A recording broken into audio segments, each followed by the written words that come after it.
Have you ever been in this situation? You care deeply about someone. You make the effort, you check in first, but the more you try, the more distant they become. Hours turn into days and you wonder, did I do something wrong? Why do they ignore me when I give them my best? Here's the harsh truth: the one who loves you most often ignores you the most. And it's not because they don't care. It's because human nature is wired this way. Today we're diving deep into the psychology and Stoic wisdom behind this painful paradox. By the end of this video, you'll know exactly why it happens and how to turn the tables. Let's get started. 1. The paradox of familiarity with distance creates desire.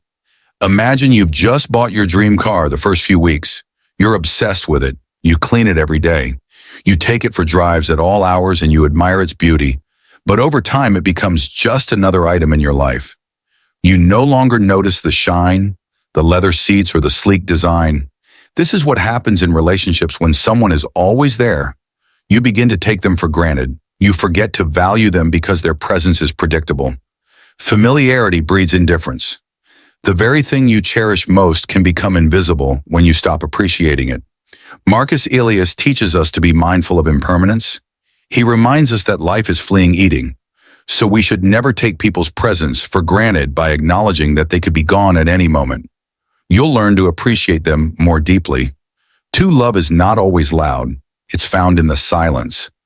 The way someone shows love isn't always how you expect it. Imagine growing up in a home where love was never verbalized, only shown through action.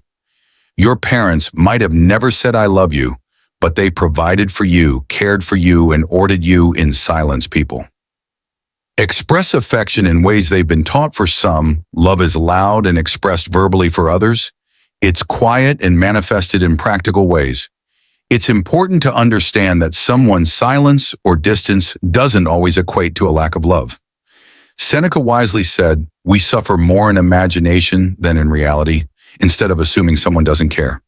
Take a step back and consider their background. Their way of loving might just be different from yours, and that's okay. Love, after all, doesn't have to make a sound to be meaningful. 3. Ignoring is a test, not a rejection. Sometimes the person who loves you the most may distance themselves as a test of your emotional stability. They may want to see how you react when they ignore you. Do you panic? Do you beg for attention? Or do you stay composed, unaffected by their silence? Ignoring someone can be an conscious way for people to gauge how strongly you value them. It's a test to see if your sense of self-worth is truly based on your own foundation, not their attention. As Marcus Aurelius said, dwell on the beauty of life. Instead of wondering why someone ignores you, start building the life that makes you too fulfilled to care when faced with someone's silence. Don't let it disturb your peace by remaining calm and unshaken. You show them that your worth is not dependent on their validation or love. Doesn't need constant reassurance. Ever been in a relationship where you feel the constant need to reassure the other person about your feelings? You may have found yourself repeatedly telling them you love them or proving it through actions. But have you ever stopped to wonder why this dynamic exists? The answer may lie in the fear of insecurity. People who constantly need reassurance are often afraid of losing the connection they have. But love doesn't need to be constantly confirmed when you trust the relationship. There's no need for constant validation. Seneca teaches that true strength comes from within. If someone truly loves you, their actions will speak louder than their words. You shouldn't feel compelled to keep reminding them. The relationship should be based on trust, not on constant validation. 5. The fear of vulnerability can lead to distance. Have you ever noticed how the people who care for you the most can sometimes pull away when you need them? This often happens because vulnerability can be terrifying. Opening up to someone means giving them the power to hurt you, and not everyone is prepared for that kind of exposure. Sometimes the people who love you the most may retreat because they don't know how to handle their own emotional vulnerability. They fear they might hurt you or even expose their own weaknesses in the process. The Stoics believe that emotional resilience is key to growth. Vulnerability doesn't need to be feared, nor does it need to cause distance. It's important to recognize that being open and vulnerable is a strength, not a weakness. If someone pulls away, it's often their own fear and not a lack of love. 6 emotional walls are built by fear. Not love, sometimes the one who loves you most might seem distant because they've built emotional walls around themselves. These walls aren't meant to shut you out, but to protect their own vulnerabilities, fear of rejection, fear of being hurt again. These can cause people to pull away and create barriers even in the most loving relationships. It's their way of shielding their emotions, not rejecting you. Seneca encourages us to be patient with others. Recognize that everyone has their own fears and insecurities. Instead of taking their distance personally, understand that they are simply trying to protect themselves. Approach them with empathy, not frustration, and you may be able to help them tear down their walls. 7. Self-reflection. The key to understanding distance when someone pulls away, it's easy to assume it's about you. Maybe you did something wrong, or perhaps they're just not that into you anymore. But have you ever thought about it from their perspective? Sometimes the person distancing themselves is simply going through their own personal challenges. It's not a reflection of your worth, but rather a reflection of their need for self-reflection. Perhaps they need time to understand themselves better before they can offer you the best version of themselves. Stoicism teaches us that we cannot control the actions of others, but we can control how we respond. Instead of reacting emotionally, take time to reflect on the situation with clarity and objectivity. Sometimes the greatest gift you can offer someone is the space they need to work on themselves.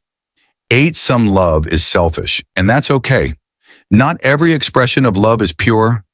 Some people love you not because of who you are, but because of what you do for them.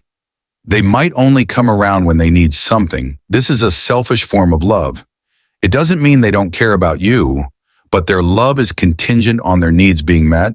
Sometimes we expect people to love us selflessly, but the truth is many relationships are transactional, and while this may feel painful, it's a reality we must accept.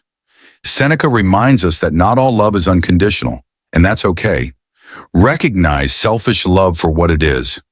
Don't invest too much of your energy into relationships where love is given only when it's convenient for the other person. 9. The more you chase, the more they pull away. Have you ever chased someone for their attention only to find them pulling away even more? This is the classic dynamic where the more you try to hold on to something, the more it slips through your fingers.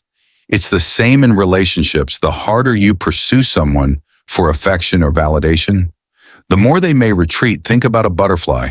If you chase it, it flies away. But if you sit still, it might just land on your shoulder. The law of reverse effort tells us that when we stop chasing, we make ourselves more valuable in others' eyes instead of chasing love. Focus on yourself. Stoicism taught that self-control is the true power. When you stop seeking constant validation, you become someone who commands respect and admiration naturally. Those who are meant to be in your life will come to you. 10. The most powerful love is the one you give yourself in the end. The most important form of love you can receive is the love you give to yourself. The love from others is wonderful, but it's not enough if you don't first value yourself. When you love yourself, you become immune to rejection and disappointment. You no longer chase after others' approval. Because your sense of worth comes from within, this is the greatest power you can possess. The Stoics teach us that true strength comes from self-love and acceptance. Marcus Aurelius said, "The happiness of your life depends upon the quality of your thoughts. When you master the art of loving yourself, you'll find peace regardless of how others treat you." Remember, love is complex, but wisdom, that's simple. Choose peace, choose self-respect, and above all, choose yourself. If this video resonated with you, like, share, and subscribe to the Sto Guide for more life-changing Stoic wisdom.